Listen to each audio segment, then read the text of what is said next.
श्री सद्गुरु सत्यदत्त चरणविंदाभ्या नमः। पंचमाध्यायः प्रारंभः। श्री गणेशाय नमः। श्री सद्गुरु सत्यदत्त सूत म्हणाले, शरण आलेल्या भक्तांचे रक्षण करणे हे कल्याणकारक पूजाव्रत ज्याने स्वीकारले आहे, असा हा परमेश्वर श्री सद्गुरु सत्यदत्तात्रय आहे। याकरिता हे मुनिश्रेष्ठ हो, पुन्हा आदराने त्यांचा प्रभाव श्रवण करा। गोदातटी राहणारा हरी शर्मा म्हणून एक शिष्य होता। त्याला 20 वर्षाचा एक पुत्र होता।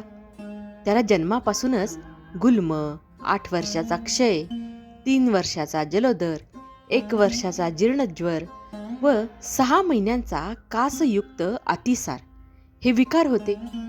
तसेच 4 महिन्यांपासून भगंदरही झाला होता। त्रिदोषाने व्याप्त झालेल्या त्या आपल्या मरणोन्मुख पतीला पाहून अत्यंत दुःखी झालेली त्यांची 16 वर्षाची स्त्री श्री सद्गुरु सत्यदत्तात्रयांना शरण गेली व म्हणाली, हे सद्गुरो, मला सौभाग्य द्या। माझे पती रोगपीडित झाले आहेत। त्यांना केलेले अतिशय उत्तम औषधोपचारही दुर्दैवाने निष्फळ झाले आहेत।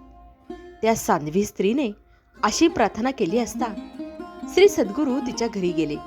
तिच्या पतीला पाहून अवलोकन करून त्या साध्वी स्त्रीकडून श्री सद्गुरु सत्यदत्त पूजा करविते झाले। जशी उपासना वाढत गेली तसे ते रोग शीघ्र नाहीसे झाले। उपासनेतून प्राप्त झालेल्या ज्ञान, वैराग्य, सामर्थ्यामुळे तो शिष्य रोगमुक्त झाला।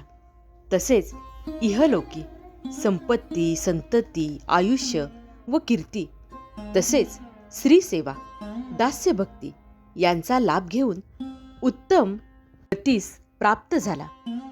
श्री सद्गुरु सत्यदत्तात्रयांची ही पूजा मनुष्यांना पापनाशक, दृष्टी देणारी, पुष्टी देणारी, भुक्ती व मुक्ती देणारी आहे। श्री सद्गुरु सत्यदत्तात्रयांच्या कृपेने मी ही पूजा संक्षेपाने कथन करीत आहे।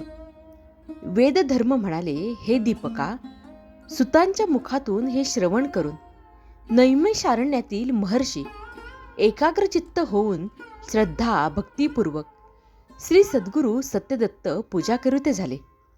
हे वत्सा दीपका, यज्ञ दीक्षा घेतलेले हे महर्षी श्री सद्गुरु दत्तात्रयांच्या दर्शनाची इच्छा करून एकाग्र चित्ताने श्री सद्गुरु सत्यदत्त